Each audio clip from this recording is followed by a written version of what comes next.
Good morning 9th class. Suprabhatam. जैसे आपको पता है हमारा प्रथम और द्वितीय पाठ हो चुका है और आपको प्रथम और द्वितीय पाठ में से कोई भी क्वेश्चन अगर पूछना है तो आप मेरे पर्सनल नंबर पे पूछ सकते हो।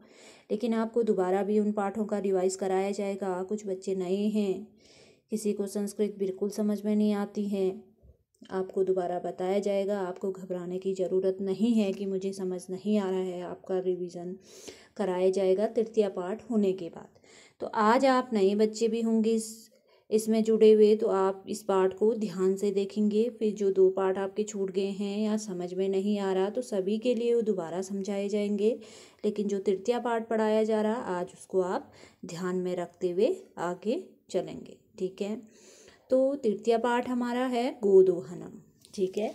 गोदोहनम का अर्थ क्या होता है? गो का अर्थ होता है गाय, दोहनम का अर्थ होता है दोना, ठीक है, दोहन करना। अर्थात सीधा से सीधा ये कह सकते हैं कि गाय का दोहन करना, अर्थात गाय का जो हम दूध निकालते हैं, जो गाय का दूध का क्या करते हैं हम दोहन करते हैं। अच्छा, गाय का दूध को निकालते हैं ना, उसे कहते हैं दोहन, ठीक है। तो गोदोहनम अर्थात गाय का दोहन करना, ठीक है।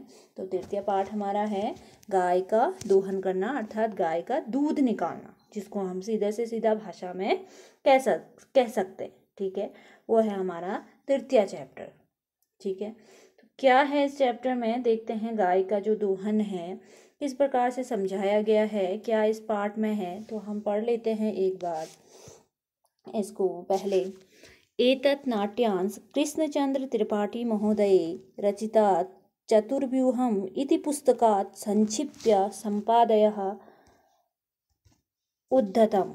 अर्थात एतत् नाटक से यह जो नाटक लिया गया है वो लिखा है कृष्णचंद्र त्रिपाठी महोदय ने, और चतुर्व्यूह जो पुस्तक है उससे यह नाटक का क्या करा गया है, संपादन किया गया है, वहाँ से लिया गया है, चतुर्व्यूह पुस्तक से लिया गया है।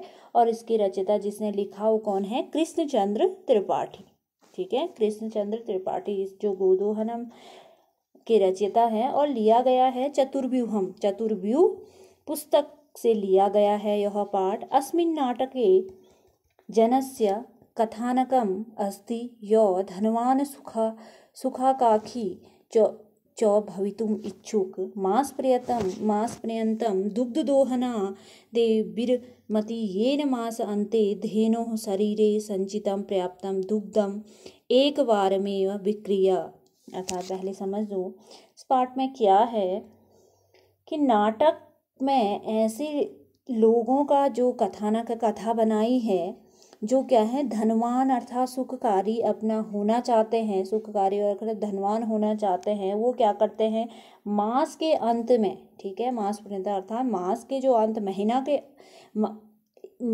के अंत में क्या करते हैं, दुग्ध दोहन करते हैं। किसका? गाय का। और क्यों करते हैं? येन मास अन्ते धेनु शरीरे संचितम पर्याप्तम दुग्धम एक बारम विक्र। अर्थात वो सोचते हैं कि दूध हम क्या करेंगे, एक बार ही में उसका क्या करेंगे, दोहन करेंगे एक बार में, ठीक है। दूध क्या है, वो जो व्यक्ति है वो सोचते हैं कि दूध को क्या करेंगे, एक बार में ही क्या करेंगे, दोहन करेंगे एक बार, अर्थात हर रोज का उसका जो दुग्ध निकलता है उसको छोड़ देंगे, ठीक है। और एक बार में वो ऐसा लगता है उन्हें कि एक बार में ही हम कितने बहुत सारा क्या कर सकते हैं, दूध का क्या कर सकते हैं, दोहन कर सकते हैं, जो संभव नहीं है, ठीक है। तो क्या करते हैं, मासंते धेनु शरीरे संचितम पर्याप्त दुग्धम एक बार में विक्रिया, एक बार ही हम उसका दूध निकाल के क्या करेंगे, बिक्री करेंगे उस दूध का, ठीक है।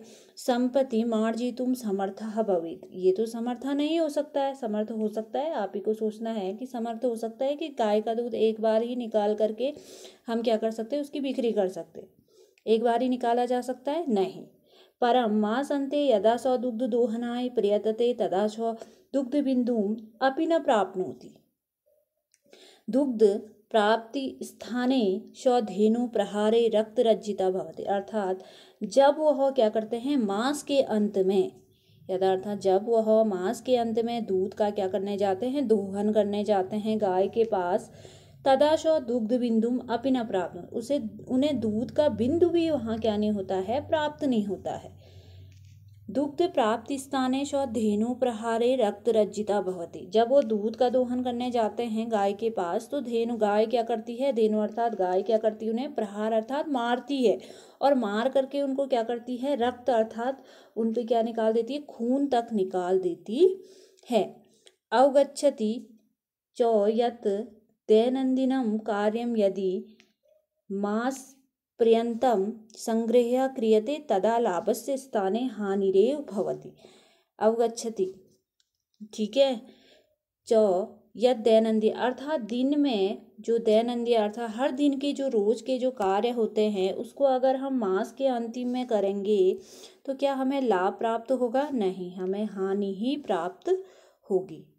ठीक है, हमें क्या होगी, हानि ही प्राप्त होती है। आप पढ़ाई का ले लीजिए, आप अगर हर रोज आप पढ़ोगे नहीं, हर रोज अपना अभ्यास नहीं करोगे, तो महीने के अंत में पेपर आने पे आप अभ्यास करते हो तो आपको हानि होगी या लाभ होगा?